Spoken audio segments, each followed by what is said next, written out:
ಶ್ರೀ ಗುರುಭ್ಯೋ ನಮಃ. ಹರಿ ಓಂ. ಪೂಜ್ಯಾಯ ರಾಘವೇಂದ್ರಾಯ ಸತ್ಯಧರ್ಮರಥಾಯ ಚ ಭಜತಾಂ ಕಲ್ಪವೃಕ್ಷಾಯ ನಮತಾಂ ಕಾಮಧೇನವೇ.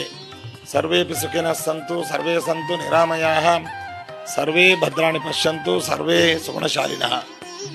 ಸಮಸ್ತ ಗುರುರಾಜರ ಭಕ್ತರಿಗೆ ಈ ಮೂಲಕವಾಗಿ ಸಂತಸದ ಸುದ್ದಿಯನ್ನು ತಿಳಿಸೋದಂದರೆ, ಸಿರಿ ಕನ್ನಡ ಟಿವಿ ಮಾಧ್ಯಮದ ವತಿಯಿಂದ ಹಾಗೂ ಹವಲ್ದಾರ್ ಅವರ ವತಿಯಿಂದ ಇದೇ ಮುಂಬರುವಂತಹ ಜನವರಿ 5ನೇ ತಾರೀಕು ಬೆಂಗಳೂರು ಮಹಾನಗರದಲ್ಲಿ ಜಯನಗರ ಬಡಾವಣೆಯ ಶಾಲಿನಿ ಪ್ರಾಂಗಣದಲ್ಲಿ ರಾಘವೇಂದ್ರ ತೀರ್ಥ ಮಹೋತ್ಸವ ಅನ್ನುವಂಥ ದೊಡ್ಡ ಕಾರ್ಯಕ್ರಮವನ್ನು ಅತ್ಯಂತ ವ್ಯವಸ್ಥಿತವಾದ ರೀತಿಯಲ್ಲಿ ಹಮ್ಮಿಕೊಳ್ಳಲಾಗಿದೆ. ಆ ಕಾರ್ಯಕ್ರಮದಲ್ಲಿ ನಾವು ಪಾಲ್ಗೊಳ್ತೇವೆ. ಜೊತೆಯಲ್ಲಿ ಸಮಸ್ತ ಗುರುರಾಜರ ಭಕ್ತರು